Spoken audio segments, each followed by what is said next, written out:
최근 아파트 등 건설 현장에서 완공을 앞두고 공사가 전면 중단되는 사례가 잇따르고 있습니다.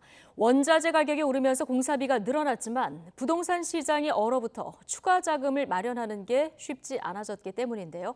특히 레고랜드 사태 이후 건설업계의 유동성 위기가 확대될 수 있는 만큼 대책이 필요하다는 지적 계속 나옵니다. 윤성훈 기자입니다. 경기 고양시에 짓고 있는 이 체육시설은 지난 6월 말 완공 예정이었습니다. 하지만 완공을 불과 보름 앞두고 갑자기 공사가 전면 중단됐습니다.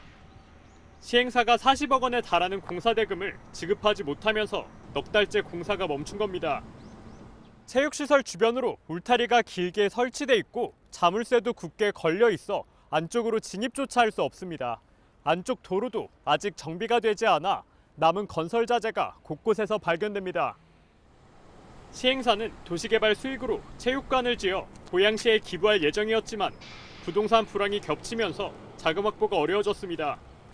원자재 가격 상승으로 애초 200억 원대로 예상됐던 공사 비용이 300억 원대로 훌쩍 뛰었지만 대출을 통한 자금 확보도 여의치 않습니다. 부동산 시장이 얼어붙으면서 자금 회수가 어려워질 걸 우려한 금융기관이 돈줄을 조이고 있기 때문입니다. 단지 근처에 이런 좋은 시설이, 운동시설이 만들어진다 그래서 굉장히 기대가 컸어요. 근데 어느 날 갑자기 공사가 중단된 거예요. 거의 다 지어가는 마당에 건물은 지어졌잖아요. 그래서 굉장히 실망스럽고. 인천 미추홀구에 짓고 있는 신축 아파트도 상황은 비슷합니다. 지난 3월로 예정됐던 입주 시기가 차일피일 미뤄지더니 지난 7월부터는 아예 공사가 전면 중단돼 버렸습니다. 자금 경색과 자금 애로를 거치다 보니까 공사 대금을 이렇게 순조롭게 될 수가 없어서 이런 일이 발생한 거지.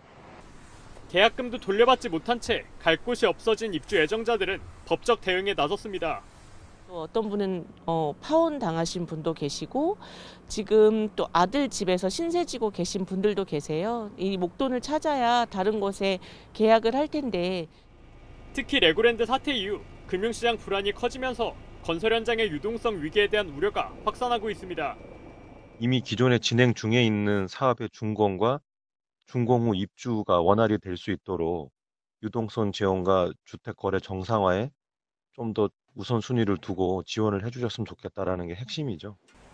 정부도 15억 원 초과주택의 주택담보대출을 허용하는 등 규제 빗장을 풀고 있는 가운데 건설 현장의 유동성 위기를 얼마나 해소할 수 있을지는 지켜봐야 할 거로 보입니다. YTN 윤성훈입니다.